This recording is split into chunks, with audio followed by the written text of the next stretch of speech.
Hi guys, welcome to my YouTube channel. I am Dr. Shuchita Verma and today we are going to learn about BLAST tool, NCBI BLAST. So first of all, हम Google पर जाकर search करेंगे NCBI. Now this is the NCBI, National Center for Biotechnology Information. This is a web address www.ncbi.nlm.nih.gov. We'll click on this. So click करके हमारे पास आ जाता है NCBI का welcome page या home page. So towards the left side this is the NCBI home. यहाँ पे हमें एक रिसोर्स लिस्ट मिलती है in an alphabetical order from A to Z. यहाँ पे सारे रिसोर्सेज जो हैं वो अवेलेबल हैं.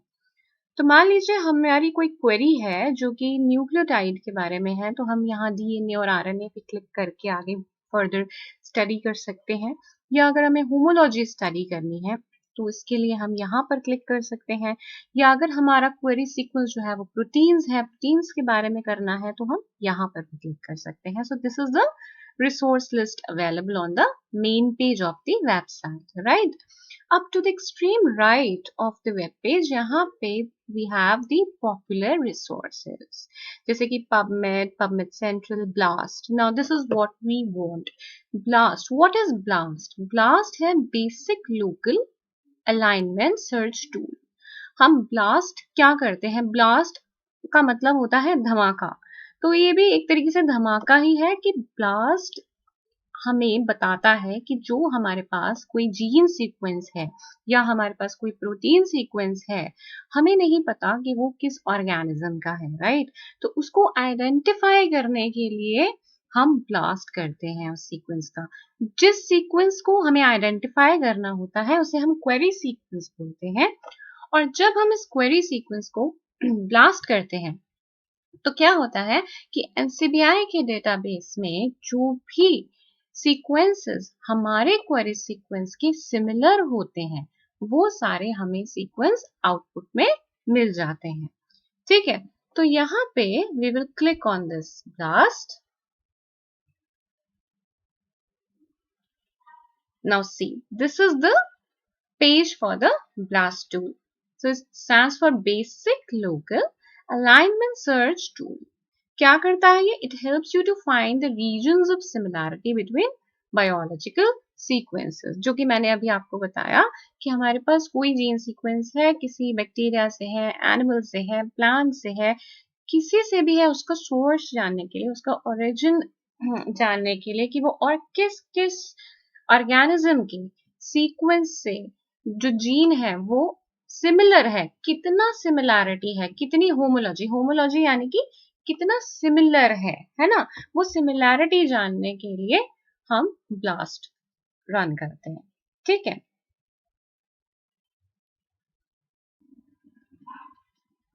अब यहाँ पे हम बात करते हैं टाइप्स ऑफ ब्लास्ट की. तो this is the N blast या फिर nucleotide blast and this is the protein blast. तो ज्यादातर हम BSc लेवल पे या तो न्यूक्लियोटाइड ब्लास्ट करते हैं या प्रोटीन ब्लास्ट करते हैं. और हायर स्टडीज में जैसे रिसर्च हो गई आपके, वहां पे हमारा ब्लास्ट एक्स यूज होता है या टी ब्लास्ट एन यूज करते हैं. ब्लास्ट एक्स यूज होता है जहां पे हमारे पास ट्रांसलेटेड न्यूक्लियोटाइड की फॉर्म में हमारा क्वेरी सीक्वेंस होता है और रिजल्ट जो हमारा आउटपुट आता है वो प्रोटीन की फॉर्म में आता है. अगर हम टी ब्लास्ट एन की बात करें तो यहाँ पे इसी का ऑपोजिट होता है कि हमारा क्वेरी सीक्वेंस प्रोटीन के फॉर्म में है लेकिन हमारा जो आउटपुट आ रहा है वो ट्रांसलेटेड न्यूक्लियोटाइड की फॉर्म में आ रहा है. तो यहाँ पे रिवर्स ट्रांसक्रिप्टोम की जब स्टडीज होती है तो ये उसमें काम आता है. यूजुअली हम आज बात करेंगे न्यूक्लियोटाइड ब्लास्ट की जो सबसे बेसिक है और इसको हम ब्लास्ट एन भी बोलते हैं. तो अगर हम यहाँ क्लिक करते हैं तो कुछ इस तरीके से इसका जो होम पेज है वो हमें दिखाई देता है, राइट? तो यहाँ पे आप देख सकते हैं जैसे ब्लास्ट के होम पेज पे अगर हम आते हैं तो यहाँ पे already different types of blast tools available हैं. ब्लास्ट एन, ब्लास्ट पी, ये ट्रांसलेटेड ब्लास्ट है. ठीक है, तो यहाँ में अभी ब्लास्ट एन देखना है. सबसे पहले यहाँ पे आता है एंटर क्वेरी सीक्वेंस, यानी कि जो भी हमारा क्वेरी सीक्वेंस है जिसको हमें आइडेंटिफाई करना है, तो ये आप डायरेक्टली जेनबैंक से भी उठा सकते हैं, और ये अगर आपका रिसर्च में कोई नया आपके पास सीक्वेंस है, अननोन है, तो आप वो भी डायरेक्टली इसमें डाल के चेक कर सकते हो, राइट। तो यहाँ पे हम अपना क्वेरी सीक्वेंस डालेंगे या उसका एक सेशन नंबर डाल सकते हैं। फास्ट ए सीक्वेंस में हम यहाँ पे अपना सीक्वेंस डालते हैं। सो यहाँ पे मैंने ऑलरेडी एक सीक्वेंस सिलेक्ट किया हुआ है। दिस इज फ्रॉम जेनबैंक, ठीक है। जेनबैंक में आप डाल सकते हो, ये ऑलरेडी अवेलेबल है जेनबैंक पे। This is for Pseudomonas fluorescens partial 16S rRNA gene, excuse me, ठीक है। तो यहाँ पे ये जो जीन है, ये जो न्यूक्लियोटाइड सीक्वेंस है, ये जो जीन सीक्वेंस है, ये कुछ इस तरीके से अवेलेबल है। आप देख सकते हो इसमें कुछ अल्फाबेट्स भी हैं, ATGC जो यूजुअली होते हैं, और ये कुछ नंबर्स भी हैं। तो हम इस फॉर्मेट में नहीं लेंगे, हम इसको अगर हम ऊपर जाके देखें, now this is the FASTA format. We'll click on this FASTA link. So this is how the FASTA format looks like, ठीक है। It starts from the greater than sign. सबसे पहले यहाँ पे greater than sign लगा होता है, बाद में इसकी कुछ details होती है, and then the whole sequence is there. तो what we are going to do is कि हम यहाँ से इसको sequence को select कर लेंगे, copy कर लेंगे, then nblast यहाँ पे enter query sequence में जाके we are going to paste it as it is. तो यहां हमने अपना सीक्वेंस पेस्ट कर दिया, राइट। अब नेक्स्ट आ जाता है हमारा डेटाबेस। तो डेटाबेस में यहाँ पे हम स्टैंडर्ड डेटाबेस रहने देंगे, because it is the nucleotide sequence, तो हम यहाँ न्यूक्लियोटाइड कलेक्शन रहने देंगे। Then program selection, right. Program selection में हम मेगा ब्लास्ट करेंगे, हाईली सिमिलर सीक्वेंसेस। तो एज द नेम सजेस्ट कि यहाँ पे जितने मैक्सिमम सिमिलैरिटी वाले सीक्वेंसेस होंगे वो हमें आउटपुट में मिल जाएंगे। अगर हम डिसकॉन्टिग्यूअस मेगा ब्लास्ट करते हैं तो जो सीक्वेंसेस बिल्कुल डिसिमिलर होंगे, यानी कि सिमिलर नहीं होंगे, वो सब हमें आउटपुट में मिलेंगे, राइट। और यहाँ पे ब्लास्ट एन तो समवॉट सिमिलर सीक्वेंसेस, जो कि थोड़े बहुत भी सिमिलर हुए वो। लेकिन यहाँ पे हमारी क्या जरूरत है, हमारी नीड ये है कि हमें हाईली सिमिलर सीक्वेंसेस मिले। क्यों? क्योंकि हमारा जो क्वेरी सीक्वेंस है वो अननोन भी तो हो सकता है। तो यहाँ पे हम मेगा ब्लास्ट पे सिलेक्ट करेंगे, और यहाँ पे एक बड़ा सा आप बटन देख रहे हो, this is the blast. Now will click on this blast.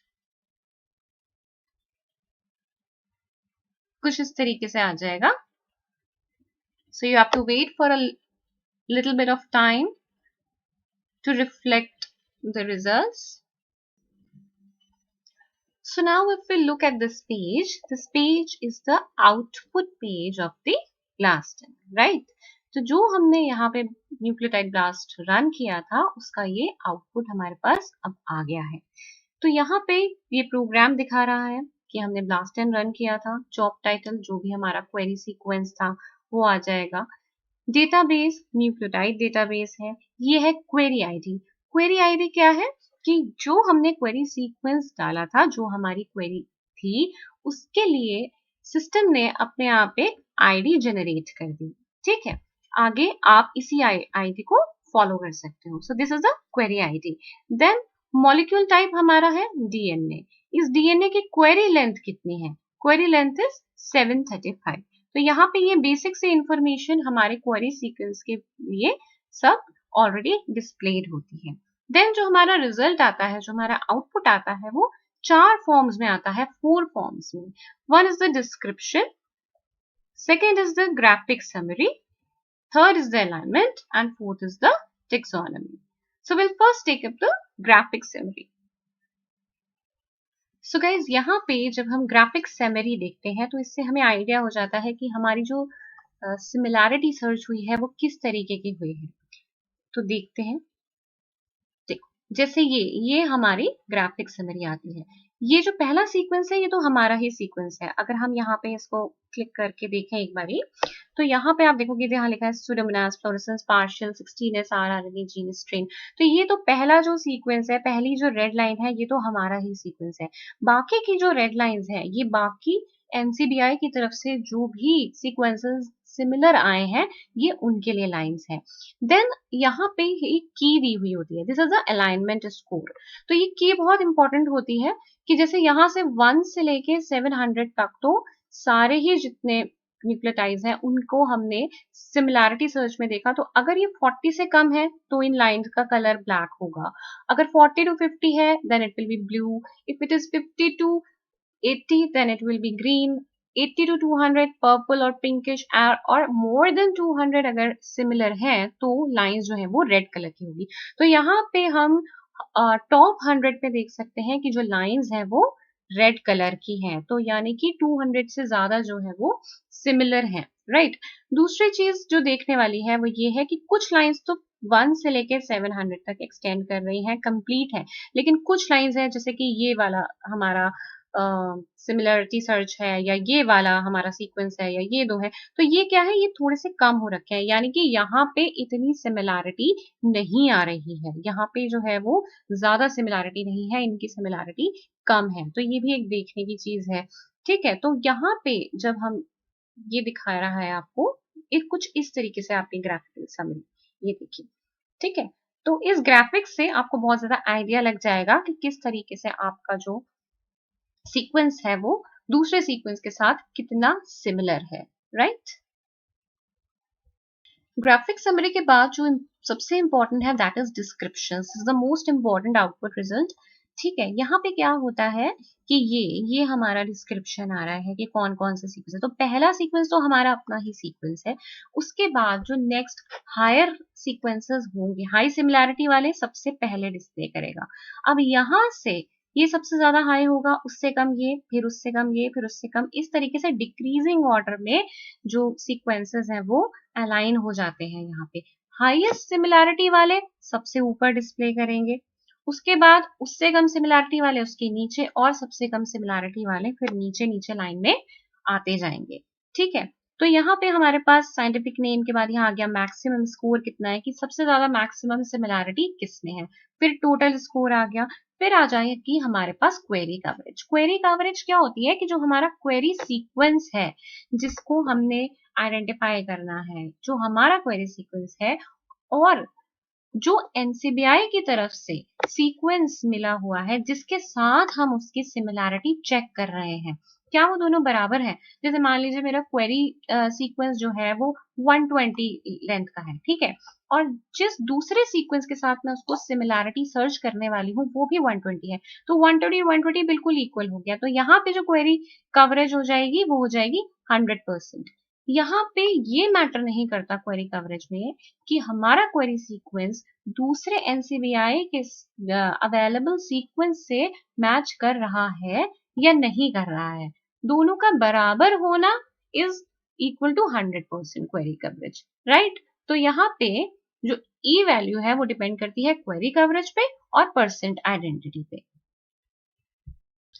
Percent identity की बात हम करते हैं, तो परसेंटेज आइडेंटिटी में क्या होता है कि यहाँ पे हमारा जो क्वेरी सीक्वेंस है और जो हमारा दूसरा एनसीबीआई का जो सीक्वेंस है, क्या वो दोनों मैच करते हैं।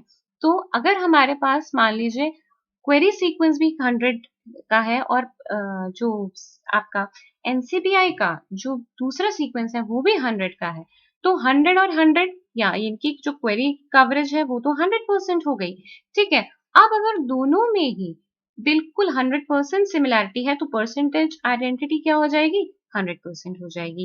इन केस ऐसा होता है कि उसमें 1 2 या 3 या कुछ और बेस पेयर्स जो है वो मिसमैच हो जाते हैं, मैच नहीं होते हैं, तो उतना ही परसेंटेज आइडेंटिटी जो है वो कम हो जाएगी।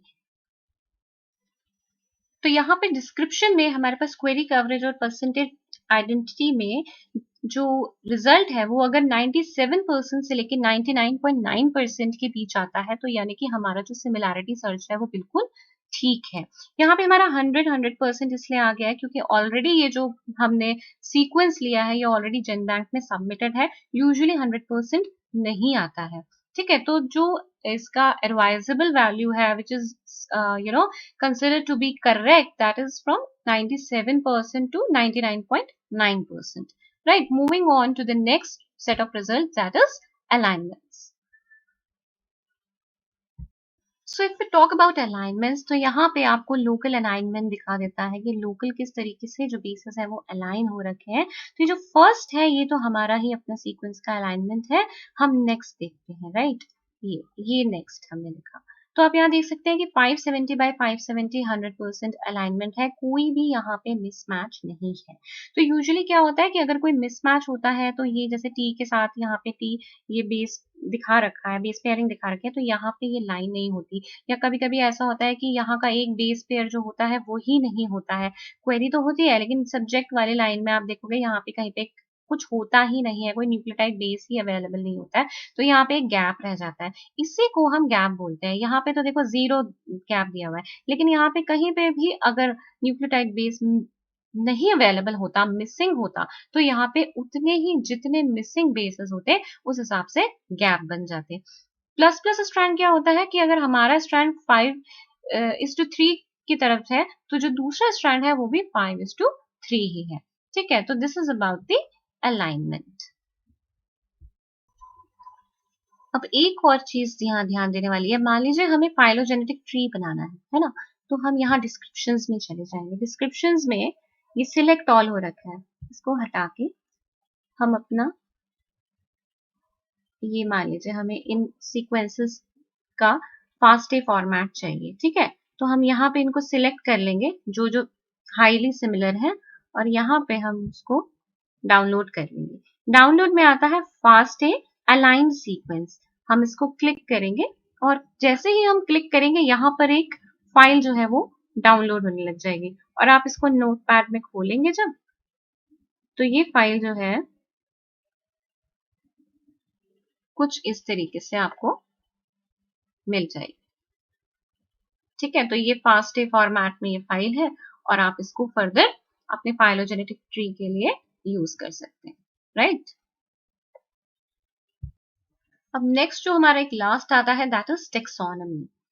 तो टेक्सोनॉमी में अगर हम देखते हैं तो हम देख सकते हैं कि ये हमारा ऑर्गेनिज्म कौन सा है, सुडोमोनास, जीनस है सुडोमोनास। फिर यहाँ पे बाकी स्पीशीज आ जाती है जैसे सुडोमोनास फ्लोरेसेंस है या एल्कालिफिला है या मेंडोसिना है।